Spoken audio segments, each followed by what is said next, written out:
program Family Matters this morning. And here with us, our guest is Mr. Jerry is going to tell you a little more about himself. Before we go into our program this morning, I'd like to say a shout out to all our listeners, and especially you see me wearing my shirt today. I'm a patriotic St. Lucian. Very, very proud of you, Julian Alfred. Welcome home.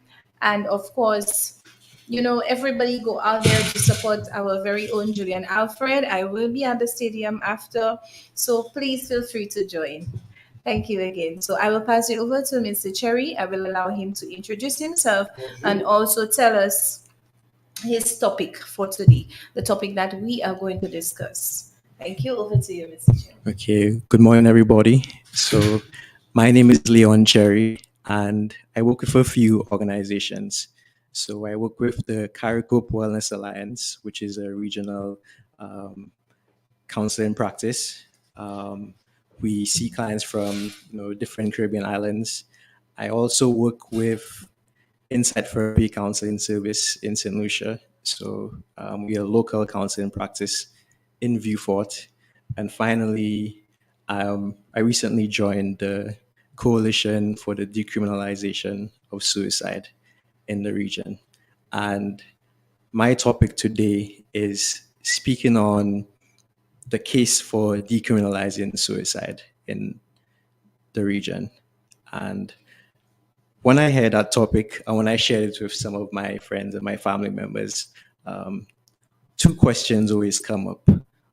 Firstly, most people are not aware that suicide or attempting suicide is a criminal offense. And the second thing they ask is, well, if you are a counselor, then you must be in the life-giving profession. And it sounds counterproductive to say, I want to make it easy for people to take their life. But that's not the case. What we're trying to do and what we recognize is that suicide being criminalized or suicide attempts being criminalized actually functions as a barrier for people seeking help. So the laws actually have the opposite effect than what's intended. So people are usually deterred from seeking help for suicide because of the fact that it's criminalized. And what I want to do is to speak about it from an international perspective, then regional, then bring it to local. So, first, the context I have to provide is that suicide attempts are criminalized in 25 countries in the globe. And four of them are in the Caribbean, are St. Lucia, Grenada, Bahamas, and Trinidad and Tobago. And in some cases in the world, you can face criminal prosecution for attempting suicide. There are other cases where your will, for example, if a family member commits suicide, their will can actually be voided by their family after they passed. And that's in the Bahamas, for example. In other places, you can be thrown into jail for a few years. And what we recognize and what the World Health Organization recognize is that these laws actually prevent people from seeking help. And in most cases, it leads to suicide cases, suicide attempts being underreported. So they commissioned that they want to set out to decriminalize suicide by 2030. So that's one of the goals that they outlined. Now, on a regional level, there was a recent meeting in 2023 in Bridgetown in Barbados, and the ministers that attended that meeting, it was for a meeting on NCD, so non-communicable diseases. They agreed that they would have some acceleration in reaching that UN goal. So there was agreement that was made then. And then that takes us to recently now.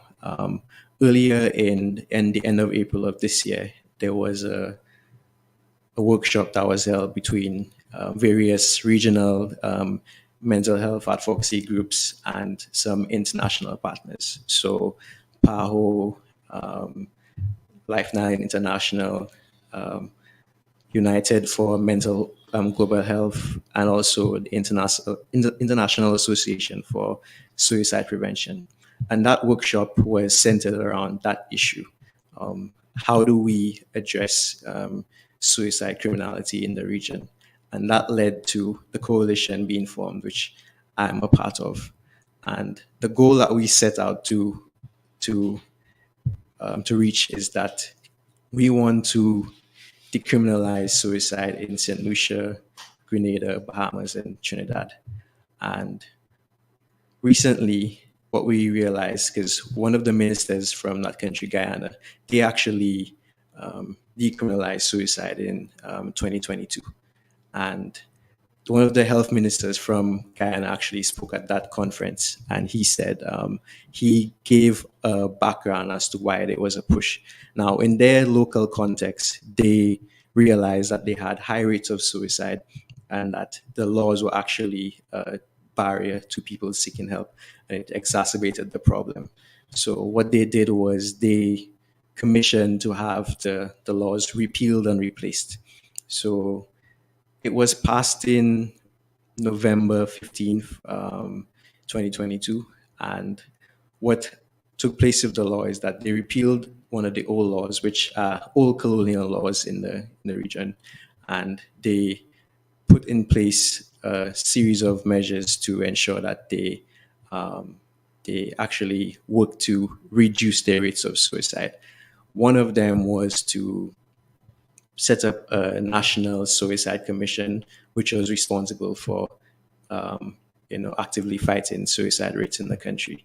So we recognize as a coalition that that was their reason for decriminalizing suicide, and each country's context is different. So in some countries in the region, in most of them, we realize the laws are not enforced. So in Grenada, Trinidad, St. Lucia, and Bahamas, the laws are not actively enforced. So it does not act as so much of a barrier compared to countries like Guyana, maybe some of the global countries where people are imprisoned.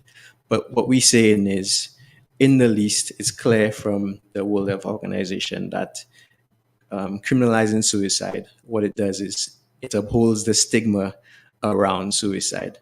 So we want to destigmatize, the conversation around suicide and actually get the public to a place where they can be desensitized around the issue and where they can understand where these laws, the effect that they have, and then come together and say, what can we do to arrive at a solution?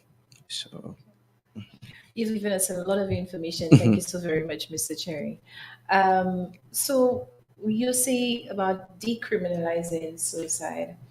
I would take it to think that some people would see that, or might see, as you said, that would be take it that kind of you're agreeing with people having committing suicide, or if you decriminalize it, it would encourage persons to actually commit suicide. So, in terms of what I'm getting from you, please correct me if I'm wrong, is that instead of saying you'll be fined or charged or thrown into jail for attempting suicide, because we know persons who attempt suicide are persons who are not well. These are persons who are going through problems and so on, and they feel that they cannot handle it. So instead of punish them, you're rather saying that you're going to create something like a care plan for them. Is that correct? yeah, that's So correct. can you expound on this a little? Okay, I'll Yeah. expand. So I'm aware that it raises questions because what it sounds like is, like you were saying, it makes it easy for people to commit suicide. But what we're saying is the law had an intended effect, which we understand is merited. We don't want people to take their lives, and we noticed that that was the intention behind the laws. And but there's a cause and effect analysis that you can do of the situation, and what we realize is that it has the opposite effect. So people now, because of that criminality, they don't want to seek help. They don't want to talk about the issue, and they don't want to be stigmatized in that way. So it's because of that that we push into change a lot. So in other words, we really want people to get help, and we realize that decriminalizing it would be the best way for people to get help, and that they would be free to seek help without any repercussions. And that's the central goal. Something else I can point to is that while most of these laws were, colonial laws, the UK, for example, actually decriminalized the laws in 1961. So they moved past that because they learned that it was counterproductive. And I think we ourselves in the region can follow suit, in that we can, continue that same trend. And I would say the central message is not one of making it easier to take your life, or allow people to take their lives, but rather to make it easier for people to get help and to save lives. So the intention is to save lives, not to lose them. Very well said. Thank you so much. Um, do you, how do you think, we're just giving an assumption here, how do you think that our St. Lucian public will take this as to the decriminalizing of suicide? Do you think that it would be something that would be embraced by us, or do you think that's something we will fight against? Um, well, I wouldn't say fight against, but I would say I'm aware that presenting that argument can be perceived, or could be perceived in a negative way. And what we're saying is, we want to put it forward and to hear people's thoughts on the matter. And our opinion, well, our conclusion around the issue is not based on speculation. What we say, and we realize that there's actually data behind the effect of criminalizing suicide. One thing I can speak to is that one of our partners, United Global Mental Health, they commissioned a report on decriminalizing suicide, and it looks at all the countries, the 25 countries, including ours. And the report outlines exactly why the law should be changed and the benefits of it as well. And I think what we want to do is to lay out the case in the best way forward. And I feel if we make that case, because it's a legitimate case, if we make it, then I believe we can have people on board. And that's what I'm trying to do here. I'm trying to put it open, put it out there to the public that it's an issue, and suicide is an issue. And decriminalizing it can change it from be, from can change it from be seen as a criminal issue, instead of what it should be, a public health issue. So what we're asking is to look at suicide as a public health issue, and that's the best way we can do it.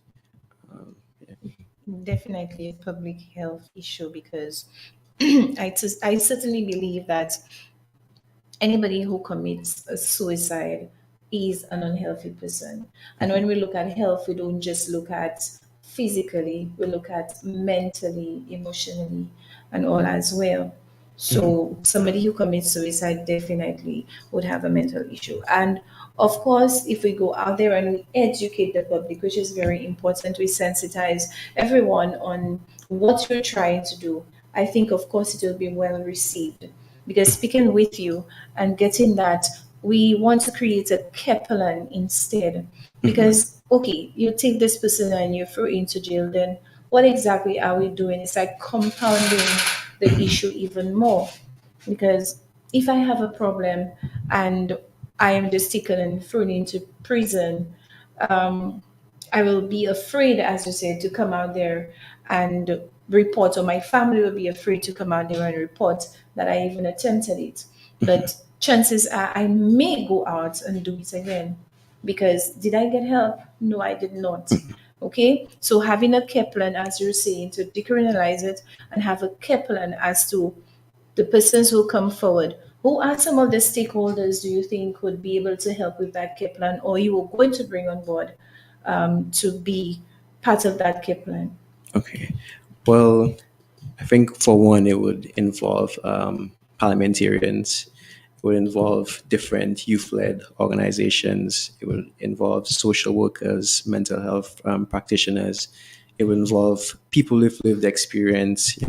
People representing different community groups. It would be people from the clergy.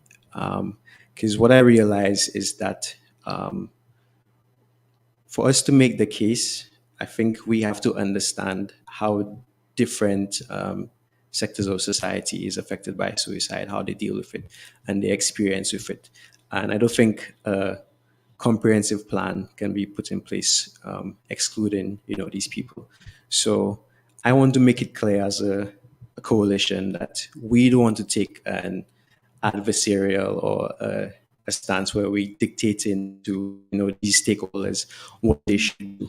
What we're saying is we recognize that there's a problem on a global and a regional level, and to some extent a local level, and we want to put our minds together to say what can we do to solve the problem. So I can share my perspective with suicide, and maybe one of the other stakeholders could offer a different perspective. And it's by coming together and speaking about these issues, that's how we can arrive at a solution. So, That is so true. Well said. And come to speak of suicide, Mr. Cherry. Um, I know that you're a counselor. Well, in your line of work, you would have met different persons who would have some issue, or would have mental health challenges. So, can you tell us, based an estimate, who do you think suicide impacts, not impacts, sorry, would go ahead to commit suicide more often than other? okay. Well, the statistics are clear. Generally, women attempt suicide more, but men are more likely to complete suicide. So the statistics are overwhelmingly in the favor of men completing suicide. One thing I want to note though is we say complete and not commit because we realize that saying commit, implicit in that statement of commit is the idea of criminality. So that's the point too. It's so pervasive, that view of suicide as being criminal, that Committing that we suicide. say So it's like commit, committing a you crime. commit an offense. Okay. But we say complete because we recognize that there's a different way to see it. But back to the statistics on men, generally they complete suicide more, and I think it speaks to a different issue, that men are less likely to seek help than women. Generally, you find that they would rather suffer in silence, keep things to themselves, or even in cases where they're referred for counseling, they wouldn't follow through. So that's my experience. So generally, I would be referring male clients for the time that I would work as an assistant psychologist. And a lot of times, what you find is that there can be a severe problem. Their family members can recognize that and they can refer them, but it's very difficult to get them to show up. And sometimes you never hear them. Sometimes they could say, okay, I will agree to show up at a certain time, and then they don't come. And what worries me as a man and as a counselor is that I feel like they put themselves in a position where they have to deal with everything on their own. And I think I would prefer if they speak to someone. You'd want them to be in therapy, you'd want them to get help in that way. But even just showing up, in the least, I would encourage them to show up and let's have a conversation. And then from there, we'll see what we can do. So, Okay. You'd often hear men say that there are more avenues for women, there's more support for women, and not enough for them. Would you agree with that? I wouldn't I wouldn't agree, but I would understand why. I would say I understand why that perception exists. I think as men, what we realize is sometimes society may be less sympathetic to men's issues compared to women. So it can seem like even though there are issues that affect both genders, but sometimes more emphasis is placed on the issues that affect women versus men. So you find that, Also, you're saying that they'll be more empathetic towards the women as opposed to the men. yeah, Or you said the men. yeah, sorry. So Yes. yeah. Okay. So I feel like it can give off the perception that there isn't as much care for men as there is for women. Because even me mentioning that statistic, we are aware that it exists, but the question is there a plan that's put forward to deal with it? Do we treat it as a societal issue in the same way that we treat issues that affect women?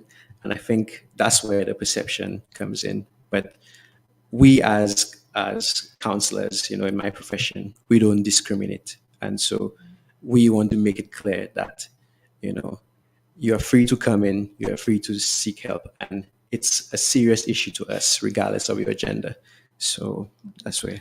I would like to ask, I'm picking your brain for a bit here, as a young man and as a professional, what more can be done, or what do you think are some of the things that can be done to encourage men to come out, to speak about their problems, to seek help?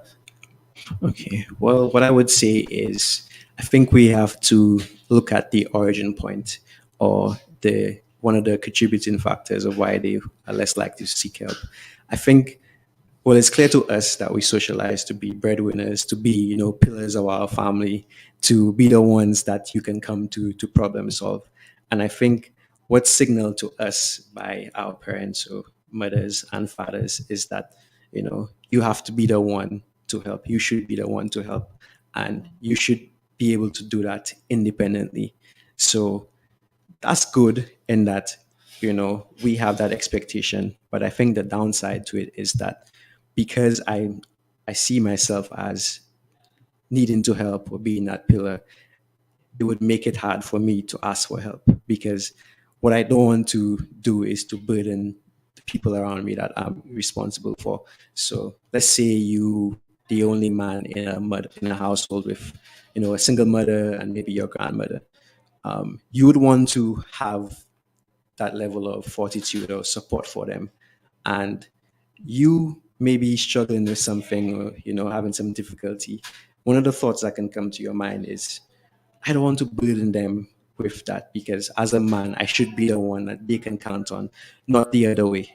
So I know there's a perception that it's about weakness and that we don't want to give the impression that we are weak. But that's part of it. But there's also another part in that I shouldn't be weak. I should be the one to help, not the one to be helped. I should be able to deal with my problem so that I can help those around me, not be a problem myself. So I think that's why that's what we have to do is we have to encourage men to see their value beyond their utility, because what it signaled to us is that I'm valuable based on how much I can help or how much I can be a benefit. And I would close with one of the tenets of building self-esteem in our field is that to get clients to recognize that they have inherent value. And I think we need to signal to men from the very beginning that you have inherent value as a man and your value is not based on your utility. I think if we can have that separation, then we can we can raise boys and men that grow up to see their utility, see themselves as being inherently valuable, and maybe less likely to feel that they have to deal with things on their own and more likely to seek help. Well said. But do you think that, for instance, the- your like where you work would be the new leaf? Yeah, New Leaf and Inside Therapy. Okay. Um, everybody knows where this is, and okay, I'm just putting a spin to it, right? That if everybody knows where this center is and everybody knows that this center offers counseling, and seeing me as a man, a macho man in society, come going in there for counseling. And who knows, my friend Ulan is walking by. As in, Gami say, tut macho, okay, for counseling, and these kind of jokes are usually given to men will, so that's what deter the men from going for help. It's not that they don't want to, but just the fact that persons are seeing them going in there, and that I believe that males have this huge ego, and anytime the ego is bruised, it says they would react. So just by somebody seeing them going in, some persons wouldn't care, but some persons, especially if you feel you're this macho person and all, seeing you going into that counseling area would do a lot to your pride to get help. So, do you think that if maybe a resource center or a support group for men in an anonymous location, where maybe somewhere that is not marked or whatever, that men would go to source help a little more? I think it would be useful. Um, One of the ideas that was floated, I think Mr. James would have alluded to it when he was there, is some sort of helpline specifically for men that they could call in, because we find it difficult. I'm speaking from experience as a man, also witnessing other men to open up about certain issues, like maybe in a group of people. I think that's where we would want to avoid the perception of being seen as weak.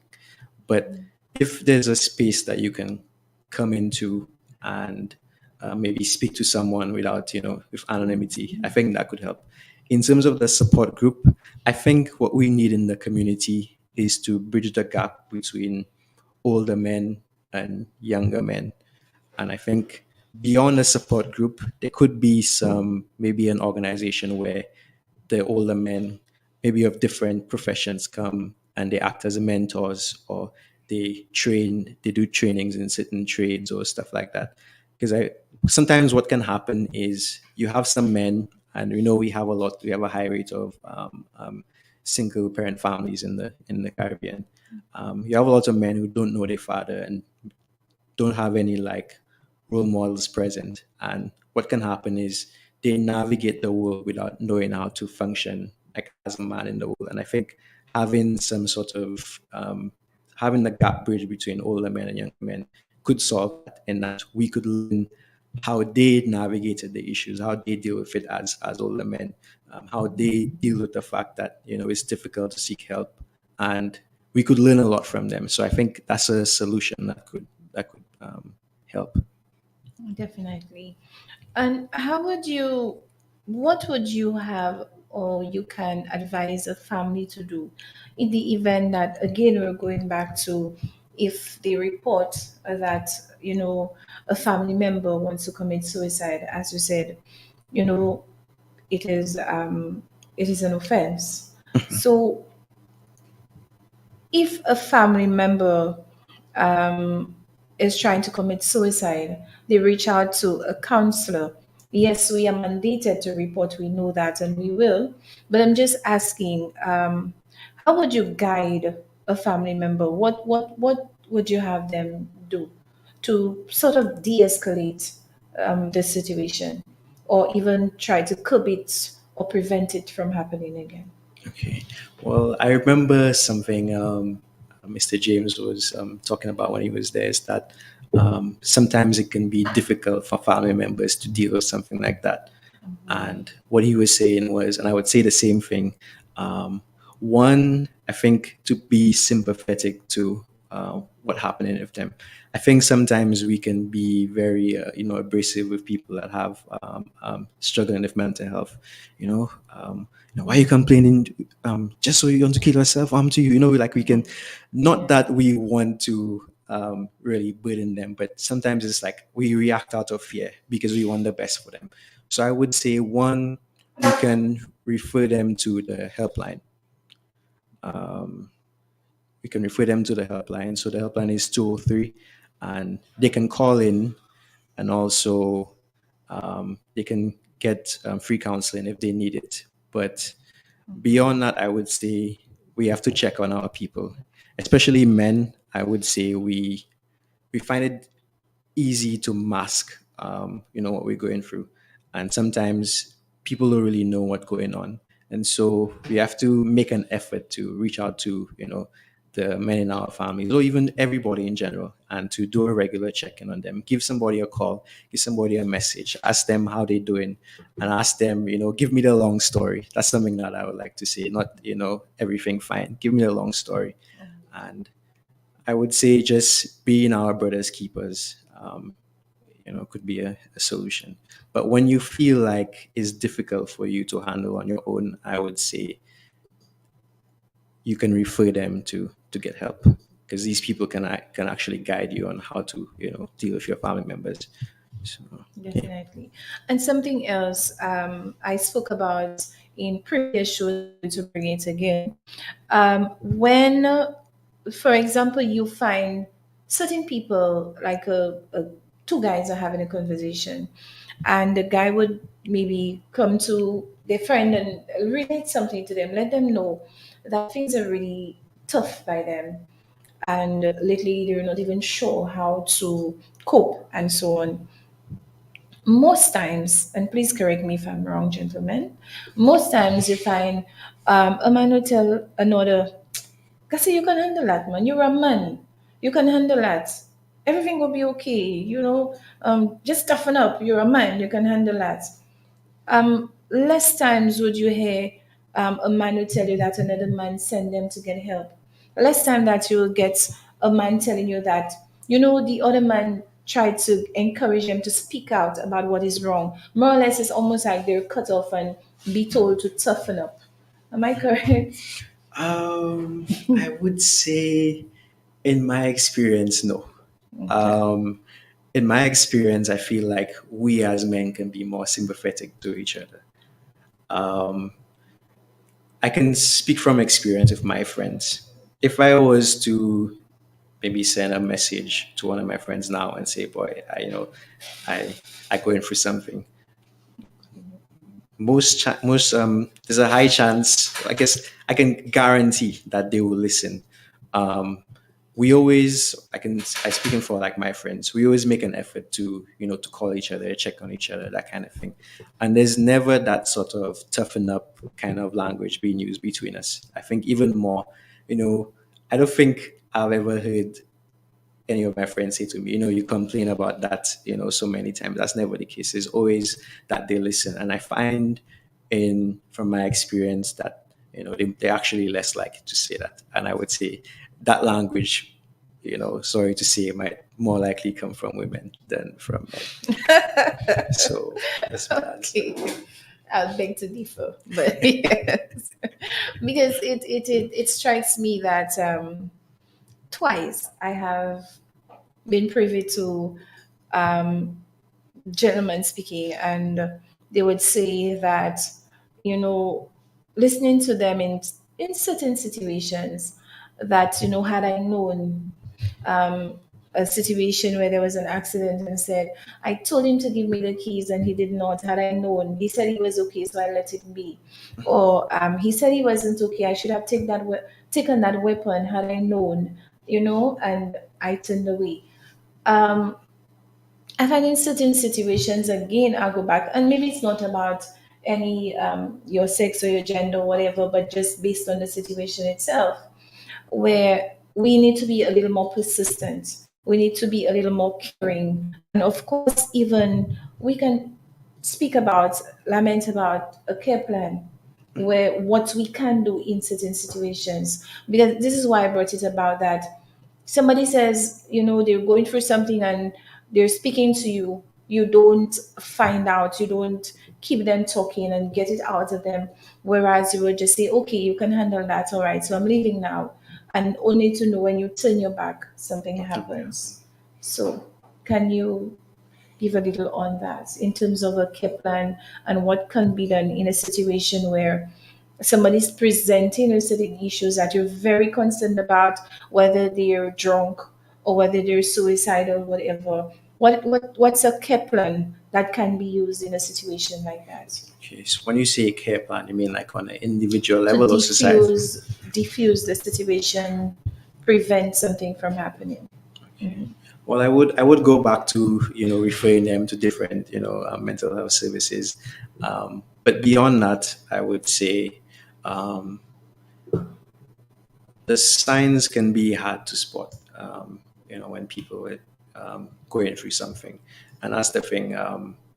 It's hard to know what exactly is going on right until somebody might make an attempt to take their life. And I would say sometimes you have to pay attention to the people that you know and see if they different for them. And that might sound strange. When I say different, what I mean is that everybody has their own personality, and I could be naturally withdrawn as a person, and so that might not mean that something is going on with me, but maybe, yeah, I'm usually withdrawn, but this time I'm more irritable, right? And so I would say to pay attention, to be empathetic to a level that you can notice a person's maybe specific flavor of struggle. And I think to do that, we have to make an effort to reach out to people. Something that's been going on for the last few years is there's been like a loneliness epidemic in like developed countries and maybe locally to some extent. And you find people are more connected than they were maybe 20 years ago, but actually they feel more disconnected than maybe people would have felt 20 years ago. And I think we as a society have to make an effort to find community. So I kind of put it on the individuals themselves as well. I think finding somebody to a group of people to do something with would be good. So if you're an indoor person and you spend a lot of time indoors, maybe try playing a sport. Maybe try um, joining a club. Maybe try doing some volunteer work where you have community. Because I think for my generation, especially, there's a lack of community, and that's one solution, and I think could help in that. If you have people around you most of the time that care about you, I think it's more likely that maybe somebody would spot something and say, "Yeah, I noticed, you're kind of quiet today. What's going on?" As opposed to if you go through life, mostly on your own.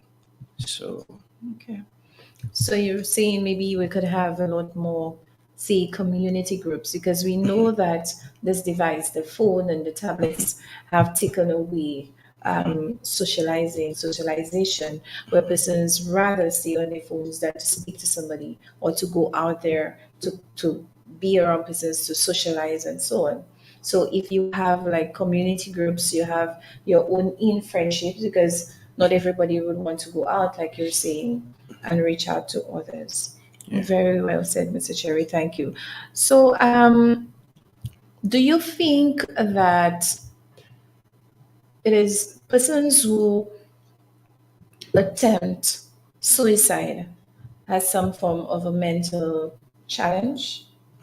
Talk a little about suicide vis-a-vis mental illness for us, please. Okay. Well, I would like to kind of preface it by saying most times when people attempt, it's not because they want to stop living, it's because their capacity to cope with whatever they're struggling with has been overwhelmed by that problem. And what the struggle can be most times is depression. Um, it could also be, anxiety, low self-esteem. It could be grief as well, and it could be a compound of these things. And what would happen in most cases with the struggle of that mental health is that you get to a point of dealing with it on your own where it's so hard to deal with it, whether it's depression, that you get to a point where you're like, whatever I'm dealing with is so painful that taking my life would bring an end to that pain. So we are trained generally when we deal with clients with depression, especially, to assess suicide risk. because usually these two come together. So we would ask questions like, how do you feel about, your life? Do you feel like taking your life? Do you feel like, you don't want to go on living, that kind of thing? So I would say most times depression, but also other mental illness. It could be you struggle with, some psychotic disorder as well, and it brings you to a point where you cannot cope. So it's more about recognizing how coping mechanisms can be overwhelmed by mental disorders than to point to maybe one specific like disorder. Okay, great. Okay, so to um, sort of re-emphasize our program last week, where we spoke in detail on mental illness. Um, Anyone can suffer with mental challenges over a period of time. Something can happen and trigger something in terms of depression or anxiety. A situation can come about and trigger these challenges within someone. It's how we deal with it that makes a difference. So, um, we have different professionals where we have social workers. Social workers, we do not call ourselves counselors, right? We do basic counseling, but social workers, we more go out there to educate, to advocate, to try to link you to help if we cannot do so. So do not think that, okay, if I am having difficulty in terms of I'm depressed, I suffer with anxiety, and so much is going on with me that a social worker cannot assist me, I will not come to one, I have to go to a counselor. No, you can come in to a social worker and we will redirect you. Of course, we would sit and listen and direct you as we need to. A counselor will do the same, to listen to you, to help you out. People, do not be afraid to go out there to get help. Even a friend can assist, where you can speak to a friend. And of course, your friend may not be a professional, but this friend can get professional help for you. In saying all this, Mr. Cherry, what are some of the ways we could maybe, we as professionals in our trade can do a little more in society to bring out this awareness of mental health issues vis-a-vis suicide and so on? What are some of the things you think we can do to sensitize the public so at least we try to curb these situations? Okay. Well, I think we have a responsibility to share our knowledge with the public about these issues. And I think what we should do is one, make an effort to connect with the community. So it could be doing workshops at maybe different schools, different businesses, also, I would say we should make an effort to use social media to talk about the issues more, because I know there are a few things that I mentioned today that maybe most people are not aware of. And so I see it as having a responsibility to share that with the public, share, the challenges that we face, share solutions, so that even if you maybe you may not need help, but just having an awareness or maybe an understanding of maybe how certain mental disorders can present itself, I think that could help you a long way in that. Maybe you could spot that in one of your family members. And I would say also programs like this, I think, they should, people should try their best to tune in or try their best to maybe, if they want to start one on their own, or maybe use their social media to maybe speak about a certain issue, maybe every Tuesday or every Friday, that kind of thing. And the last thing I would say is to capitalize on certain national like days. For example, there's World Suicide Prevention Day on the 10th of September. I think we should use that day to, centralize our messaging, and also other days like World Mental Health Day. I feel if we do these things, then we can help the public in that way. Thank you so very much. So true, excuse me. Something just came to me regarding our our occupations, and sometimes even we, the professionals, have it a bit difficult. And the reason I'm using that word a bit difficult is that you find you go out there like the police officers, the doctors, the nurses, the fire officers, social workers, counselors. We go out there, we give the help. You know, we are helping. Our profession is a helping profession. What is your take on debriefing? Your take on, especially for the helping profession, debriefing for them.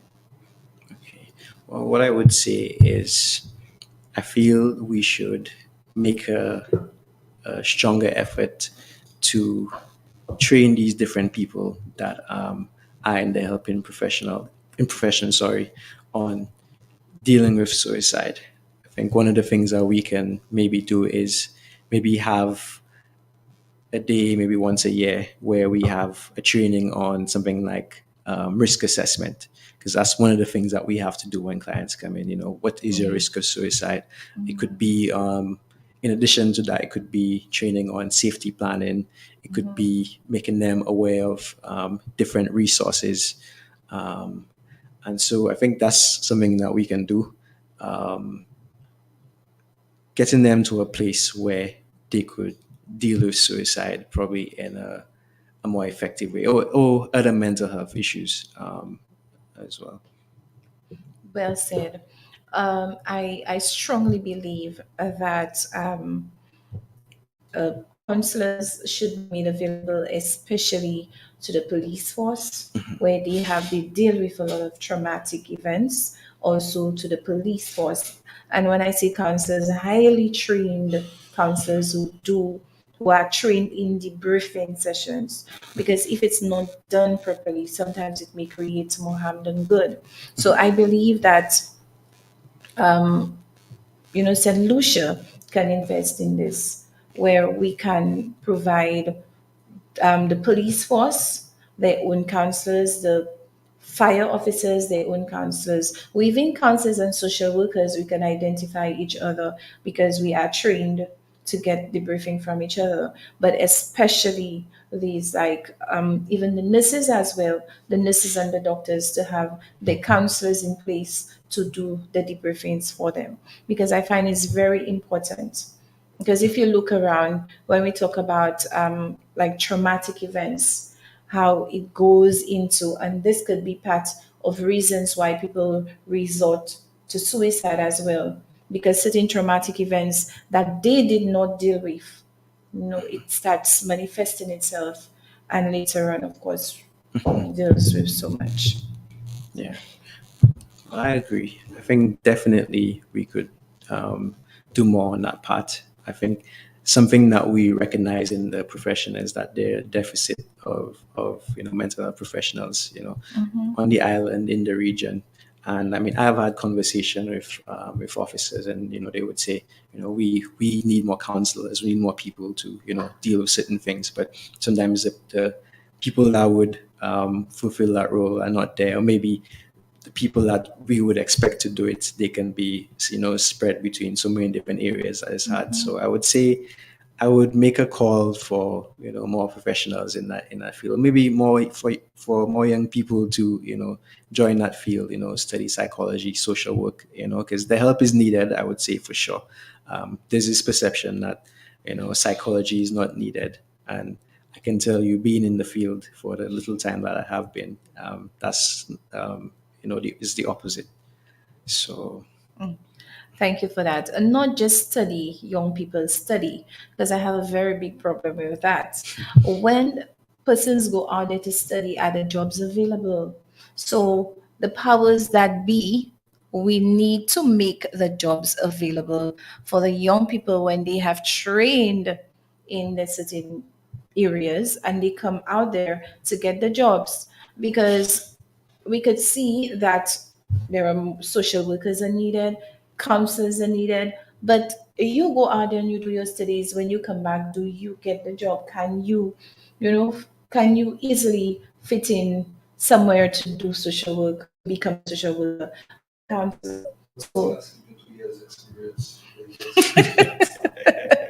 very true that they do ask for the experience. And not only they ask for the experience, but also it is very difficult to get into. So I'm hoping that the powers that we are listening and they make more jobs available because we do need it. I believe that we are more of a reactive nation than we are a proactive nation because I certainly believe that if we do have more of the helping profession, like counselors and social workers, nipping problems in the bud, then we would have less need for the prisons and all the trouble that is happening right now. So we social workers, we counselors, all the helping professionals could start off like do our programs in the schools, start off as young as kindergarten, start the programs in the schools, start programs with the families. And most times you will hear that, like I said earlier, and I asked you, what more can be done? Yes, we can bring the ideas and we can say we have to do this and do that. But like you rightfully said, Mr. Cherry, earlier on, that we are stretched thin, that we do so much that we hardly find time to go out there and do more than we would love to do. So if we do get the help, as in we get the assistant, we get more social workers, more counselors on board, more would be happening. Yes. Yeah, I would agree. Because I think one of the issues that we face in the field is that there is a lack of access to affordable mental health services. That's one of the biggest challenges. Most people, they would want to maybe see someone, maybe not a school counselor, maybe see someone private, um, or maybe they're not aware of the help that exists. Or maybe they're aware and they can't afford it. And I think that's a challenge. If we pour more resources into these areas, maybe in terms of funding programs, just a thought. Maybe we could ask people from the corporate world to sponsor, making a commitment to sponsor maybe 10 to 20 young people a year for counseling, those that need it, something like that. I feel like if we come together and we speak about these problems, then that's one solution that we can put forward. um, Lastly, what I would say is, in terms of resources, there are a few organizations that I would want to mention. So one, one of the organizations I'm a part of, CARICOP Wellness Alliance, we're all about wellness. So we have different professionals, not only mental health coaches, but nutritionists. We have life coaches as well. Life coach is something that would be an alternative to counseling as well. So you can find us at caricopewellnessalliance.org, or you can find us also on Instagram. Um, Is there a number they can reach you at? we don't have a number, but we can reach out to somebody and get a referral through our website. Um, Also, I would want to mention Insight Therapy Counseling Service. So we have a number 715-2703. So I'll say it again, 715-2703. And we have an Instagram page. So you can find us on Instagram at Insight Therapy Counseling Service. And if you want to have a referral to us, we made it easy in that there's a link that we have on Instagram, and you can click the link and choose a time where you want to do maybe an intake session. So instead of needing to call, you can just go through Instagram.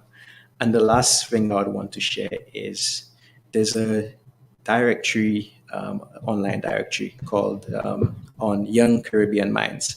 So it was put together by one of our partners in the coalition, Let's Unpack It. And it's a directory of mental health services for all over the Caribbean, including St. Lucia. So if you visit the website, you can go to the directory, maybe click on St. Lucia, and you will see the resources that are available. So, Could you tell us how we get to the directory again? okay, so it's on youngcaribbeanminds.com. Yeah. So you would just go into Google and Google Yeah, Google that. youngcaribbeanminds.com and everything would be there. Yeah. Okay. Do you have is there a Facebook page or just Google and it would just come? I know of the website. I'm not sure if they have a Facebook page, but the website for sure. Yeah, exists. Okay, that's awesome.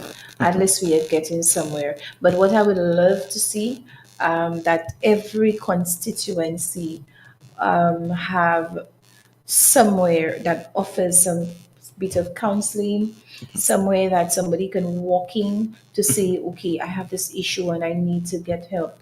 Where you don't, for example, at the time, somebody coming from Soufre to come to New Leaf, it's a bit difficult because of transportation and everything. So if we have a place in Soufre where persons can say, okay, I'm going to come into that institution, we have counselors available and so on, we could get the help right there.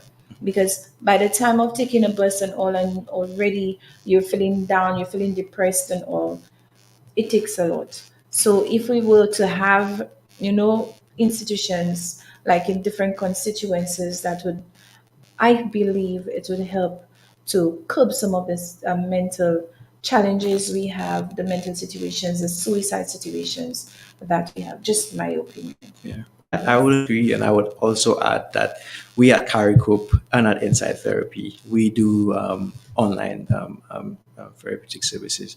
So if you have the option of seeing us online, and I think that's something that is needed also, because maybe you wouldn't be able to leave, or maybe your schedule is set up in a way where you don't have time to go to an office or travel. And I think online counseling is something that can help as well. Okay. So tell us, give us again, Carico. Yeah, so it's CariCope Wellness Alliance .org, and also Could Inside you Therapy. could you spell out Carico? Okay, so CAR, let me see. CARE. Yeah, CAR, C A, well, well, Okay. CARICOPE Wellness .org. Yeah. Okay, yes. What I can also do, viewers, is that I will get the correct information to Live with 88.5, and they could put it on their website also, so that you could reach out. So when you do your reviews, of course, this will be placed there. Yeah. Okay. What I wanted to do was just to share all the different, because I'm a member of a variety of different organizations, and I think I want to put it out there so that whichever one you find works for you. Um, Also, I would want to add that at Inside Therapy we started something called bereavement program, so people going through grief, and it's Very online. important. Yeah. So you can find the information for that on our Instagram page as well. And if you feel like you would need some help in that area, that's one of the things that we have committed to doing. So yeah, Awesome. So use Inside Therapy has a page, yeah, Instagram. Instagram page, but not Facebook. Um, no, Okay. Could somebody also go online and tap into not Instagram? So if I'm not an Instagram user, how do I get to? well, the website. Forgive me, but I cannot. We have a website as well, but I cannot remember the website off my head. But I would say the Instagram page. We have a Facebook page as well, but I don't think it's been active for a while. Um, the Instagram page, I created it recently because I wanted to reach like younger people, and I feel like they're more likely to engage with Instagram. Okay. So I would say if you go to the Instagram, you will find links for our intake, our website, and the bereavement program. Okay. And it's the same for CariCoop as well. So if maybe the website wouldn't work for you, then we are on Instagram as well, and we have links on there as well. Yeah. All right. Thank you so very much, Mr. Yeah, Cherry. no problem. And with that, of course, we know that we have gone way beyond our time. And thank you so very much, Ellen, for affording us the time. Anything before we end, Mr. Cherry? Well, I'd just like to add that, our central goal, as mental health professionals and as the coalition, by an extent, is to reach people in the ways that they are needed. And we recognize that we want to make more of an effort to advocate for mental health and also access to mental health services. And decriminalizing is just one avenue, but it's not the only avenue. So, yeah.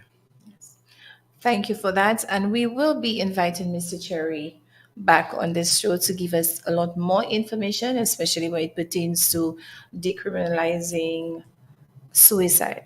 Okay, thank you for listening, and we will be back on next Wednesday, God's willing, with another very interesting program. And listeners, I do call out to you to please call in, share your views. Let us make it a little more interactive. Thank you so much for having us. And thank you again, Mr. Cherry. Yeah, thank you for having me.